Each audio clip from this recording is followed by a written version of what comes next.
So last week we talked about Thomas, one of Jesus' disciples who is so often misunderstood. This morning we turn our attention to Peter, who happens to be my favorite of all the disciples. He's rash, you can see why, impetuous, that he's my favorite, passionate, Peter. In this passage, Peter is going back to fishing following his initial encounter with the risen Christ. He's gone back to what he knows best, to that with which he is most comfortable.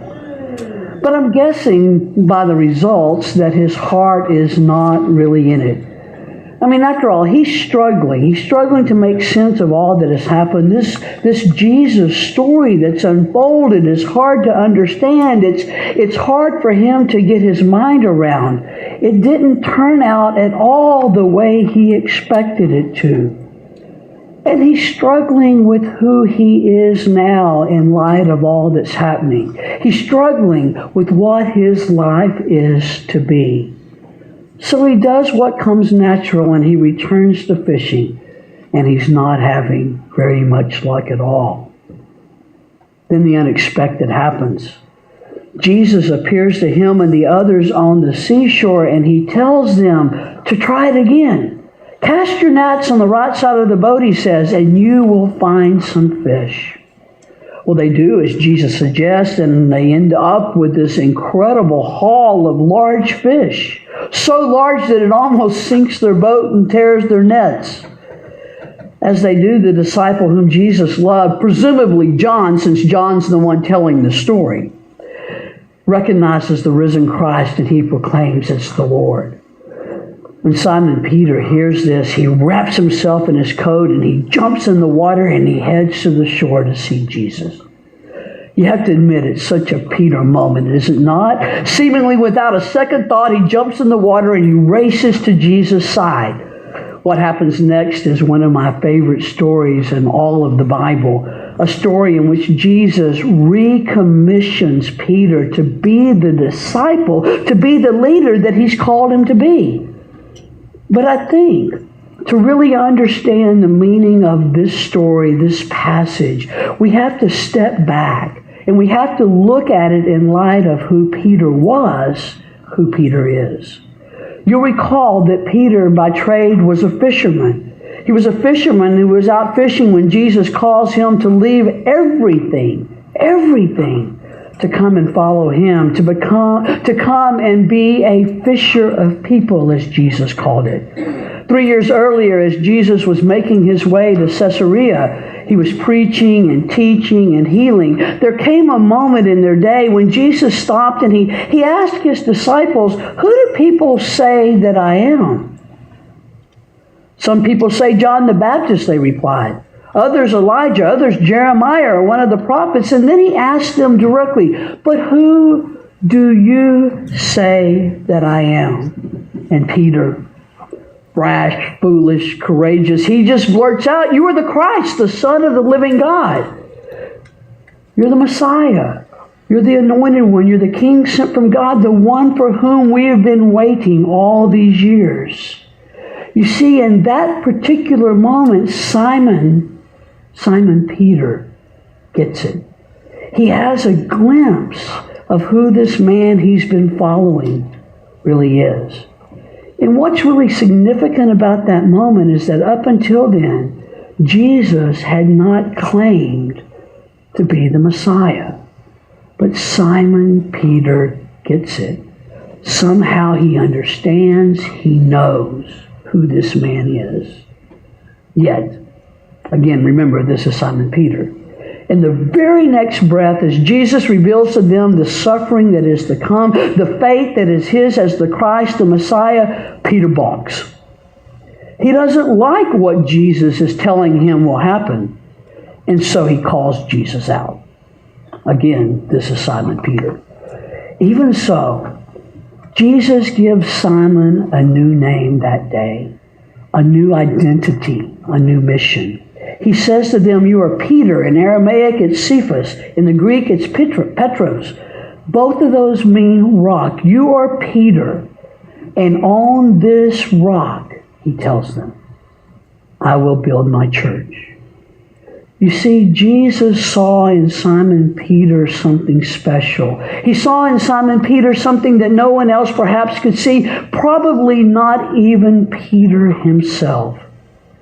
And it had a lot to do with his boldness and his courage and his passion. It had to do with his commitment and his willingness to take risk. Jesus knew that all those things that sometimes didn't go so well for Peter made him the one on which he would build his church. Later on, in the days leading up to the crucifixion, Peter would continue to be Peter. He would continue to act and speak without fully thinking it through. He continued to not always understand the big picture of what was happening. He continued to be brash and impetuous. He continued to screw up a lot. In the Garden of Gethsemane, when Jesus took Peter and two others aside to keep watch as he prayed and struggled with what was to come, you remember that it was Peter and the other two who couldn't even stay awake with Jesus. When Jesus washed the disciples' feet as a sign to them of what a true servant should be, Peter at first just outright refused. He said, "No, Lord, not my feet." And then when Jesus says, "Well, yes, Peter, it has to be this way," he said, "Well, okay, then wash all of me." Peter was Peter. When the guards came to arrest Jesus, it was Peter, brash and bold, not understanding what all was happening, who took out his sword and cut off the ear of Malchus, the servant of the high priest. And of course, it was Peter who denied Jesus 3 times in the courtyard preceding the crucifixion. As Professor Caroline Lewis writes, with this perspective in place, it's easy for us to reduce the conversation between Jesus and Peter in John 21 to a restatement of Peter's discipleship or an attempt at some kind of reconciliation for a relationship gone bad. And so it makes the most sense that this has to be the moment when Jesus forgives Peter. In particular, forgiving Peter for the ultimate foolishness and recklessness, denying Jesus when Jesus needed him most. And that's how I've always read this passage. But Caroline Lewis goes on to say, except nowhere in the story does Jesus utter the words, "I forgive you." Why? Because Peter hasn't done anything deserving of Jesus' forgiveness. No, the person who needs to forgive Peter in this story is Peter himself. Even so, forgiveness may not be the issue at all. It's what we like to fall back on, is it not? Assuming it's that which needs to fix a broken relationship, in particular this broken relationship. But in this case, what Peter needs, what Jesus wants, is for Peter to accept who Jesus needs Peter to be. A rereading of Peter's denial in John reveals to us that his true rejection is in fact his rejection of his identity as a fisher of people, as the one on whom Jesus will build his church. Think about it. In John's gospel, the question asked of Peter is not, as it is in the synoptic gospels, "Do you know the man?" To which Peter responded, "I don't know the man." Rather, in John's gospel, the writer of this passage, the inquiry posed to Peter is, "Aren't you one of his disciples?" Aren't you one of his disciples? And Peter's response is, "I am not." When you look at it from that perspective, then the conversation between Jesus and Peter on the seashore takes on a completely different meaning. Jesus doesn't blame Peter. Jesus doesn't shame Peter. Jesus does not ask for Peter's repentance at all. Jesus does not ask 3 times, "Peter, do you love me?" to remind Peter of the threefold denial, to test him, or even to trap him. Instead, Jesus reaffirms He reaffirms who Peter needs to be. He reaffirms the disciple that Jesus needs him to be 3 times. And the disciple that Jesus now needs Peter to be is a shepherd to the flock. Peter, you are the rock on which I will build my church. Tremendous undertaking for Peter, is it not? On Friday, I took Hunter and Crystal to see the Avengers Endgame, and no, I won't give away the ending. In the movie, one of the heroes, I believe it was Iron Man, was reluctant to commit to the mission at hand because in the past he had failed, and in his eyes he had failed greatly. If you'll remember in Infinity Wars, things ended tragically, correct?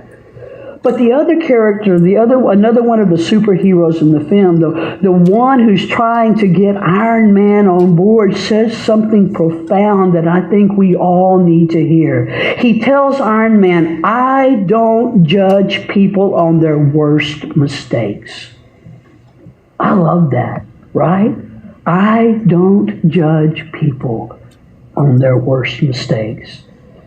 That's something Peter needed to hear from Jesus that day on the seashore. That's something we all need to hear every day, is it not? We don't have to need to be defined by our failures. Folks, we all fail all the time. We all make mistakes, but God does not define us by the worst thing we've ever done. That's the good news. That's not who God is, to define us by the worst we've ever done. That's not who we are as children of a grace-filled God. Our failures, our mistakes, the worst we've ever done is not what makes up our identity as children of God. That's not the identity we are given in our baptism, is it? Yet denying our identity is an all too often reality in our lives. Sometimes we deny who we are because we worry that we won't meet expectations. We deny who we are because we're afraid that we're going to disappoint. We deny who we are because we could be judged, even rejected, for the truth of who we are. We deny who we are because we do not believe that we will be liked or loved for who we truly are. I know we play it safe around a lot of people in our lives pretending, and rightly so. I get that. Not everyone deserves our truth, and not everyone can be entrusted with it. But think about this. If that's the way we feel with people in our lives, even those closest to us, isn't it always also true for our relationship with Jesus? Our first thought about Peter when it comes to the decision he had to make around the charcoal fire in the courtyard when he denied Jesus was that he was terrified that what was happening to Jesus would also happen to him. And that was a real fear, my friends. But maybe Peter was wont to admit his identity simply because he wasn't yet ready to take it on. Maybe Peter couldn't affirm his identity because the garden was too fresh in his mind, was too painful, too personal. Maybe Peter was not yet able to say, I am his disciple, because at that time he couldn't quite believe it himself. And I wonder, as I read this passage, when we have felt like Peter. We just can't imagine that Jesus would commend us with being the good shepherd now that he's not here. We cannot believe that Jesus would trust us with being his disciples, the church, the ones called out, the kingdom in which God's will is done on earth as it is in heaven. We can't believe that God is entrusting us with a movement through which God is working to transform the world, to make all things new. In John 10:16, Jesus said, I have sheep that are not of this fold. And folks, as followers of the Christ, as disciples of Jesus, He's calling us as a church, as individuals, to make a place for those other sheep that are not of this fold, to extend to them the love of God we've come to know in Jesus the Christ, to extend to them that same grace we experience day in and day out as followers of Jesus. Yet sometimes I'm afraid our problem is that we cannot believe in ourselves the way God believes in us. We have a hard time, like Peter, understanding that Jesus could really believe in us, broken and flawed and mistake-riddled as we are. And so Jesus shows up on that shore. He hosts a meal one more time. And what does he say to Peter in effect? He says to Peter, I believe in you. Peter, I know who you are, and I love you. And yes, Peter, you are exactly the disciple I need, the disciple the world needs, for God so loves the world. And folks, God is saying that to us as well. Feed my sheep, tend my lambs. Feed my sheep. Do you love me? Yes, God, you know that we love you. Tend my lamb. Do you love me? Yes, God, you know that we love you. Then feed my sheep. Do you love me? Yes, Lord, you know everything. You know that I love you. Then go out and be about opening this flock to other people who are not of this fold. God's grace is big enough for everyone and everything. And it's our job as followers, as disciples, to share that love, that grace with others. The question is, will we, like Peter, accept our identity as children of God?